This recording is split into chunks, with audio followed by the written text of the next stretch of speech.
ಏನಿದೆ ನಾವು ಟೀಚರ್ಸ್ ಬಂದಿರೋದು ಒಂದು ಒಳ್ಳೆ ರಿಸಲ್ಟ್ ಬರಬೇಕು. ಮಗು ಭವಿಷ್ಯ ಇವಾಗ ಈ 3 months ಅಲ್ಲಿ ಮಗು ಏನೇ ಎಫರ್ಟ್ ಹಾಕಿಲ್ಲ ಅಂದ್ರೆ ರಿಸಲ್ಟ್ ಬಂದಿಲ್ಲ, ನಾವು ಏನೇ ತಲೆಸಿಕೊಂಡು ಏನೇ ಮಾತಾಡೋದು, ನಾವು ಏನೇ ಹೇಳೋದು ಯಾವುದು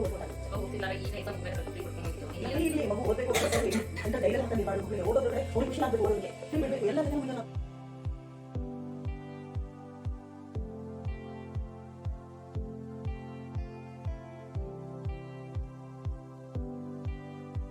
ಗುಡ್ ಈವ್ನಿಂಗ್ ಸರ್. ಸರ್, ನಾವು ನೋಡಿದ್ವಿ ನಮ್ಮೂರಲ್ಲಿರೋ SSLC ಮಕ್ಳುಗಳ ಮನೆಗೆ ನೀವು ಟೀಚರ್ಸ್ ಅಂದರೆ ನಿಮ್ಮ ಶಾಲೆ ಟೀಚರ್ಸ್ಗಳೆಲ್ಲ ಬಂದು ಏನೋ ಎನ್ಕ್ವೈರಿ ಮಾಡ್ತಾ ಇರೋ ಥರ ಇತ್ತು. ಏನಕ್ಕೆ ಸರ್ ಈ ಥರ ಟೀಚರ್ಸ್ಗಳ ಮನೆಗೆ ಬಂದು ಏನೋ ವಿಚಾರಿಸೋ ಥರ ಎಲ್ಲ ನಡೀತಾ ಇತ್ತು? ಏನಿದ್ರ ಉದ್ದೇಶ ಅಂತ ತಿಳ್ಕೊಬಹುದಾ? ಮೇಡಮ್, ಆಚಾರ್ಯ ವಿದ್ಯಾಶಾಲೆ ಈಗಾಗಲೇ ಕಳೆದ 4-5 ವರ್ಷಗಳಿಂದ ನಿರಂತರವಾಗಿ 100ಕ್ಕೆ 100 ಫಲಿತಾಂಶನ ತೆಗೆದುಕೊಂಡು ಬಂದಿದೆ. ಇದಕ್ಕೆ ಕಾರಣ ನೀವೇನು ಕೇಳಿದ್ರಿ ಪ್ರಶ್ನೆ, ಸೊ ಇದು ಕೂಡ ಹೌದು.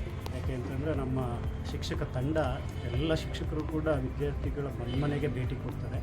ಸೊ ಅದರಲ್ಲೂ ಸಂಜೆ ಟೈಮು ಮಿಂಚಿನ ಒಂದು ಭೇಟಿಯನ್ನು ಕೊಟ್ಟು ಮಕ್ಕಳ ಒಂದು ಕಲಿಕಾ ಕೊಠಡಿ ಯಾವ ರೀತಿ ಇದೆ, ಅವರ ವೇಳಾಪಟ್ಟಿ ಏನು, ಸೊ ಅವ್ರ ಹತ್ರ ಯಾವ್ಯಾವ ಸಂಪನ್ಮೂಲ ಇದೆ, ಮತ್ತು ಅವರಿಗೆ ಪೋಷಕರ ಸಹಕಾರ ಹೇಗಿದೆ ಅನ್ನೋದನ್ನೆಲ್ಲ ಪರಿಶೀಲನೆ ಮಾಡಿ ಅವರಿಗೆ ಸರಿಯಾದ ಮಾರ್ಗದರ್ಶನ ಮಾಡಿ ಬರ್ತಾರೆ. ಸೊ ಯಾವಾಗ ಮತ್ತೊಮ್ಮೆ ಭೇಟಿ ಕೊಡ್ತೀವಿ ಅನ್ನೋದು ಅವರು ಗೊತ್ತಿರಲ್ಲ ವಿದ್ಯಾರ್ಥಿಗಳಿಗೆ. ಸೊ ಹಾಗಾಗಿ ಮಕ್ಕಳಲ್ಲಿ ಇದೊಂದು ಜಾಗೃತಿಯನ್ನು ಮೂಡಿಸ್ತಾ ಇದ್ದೀವಿ.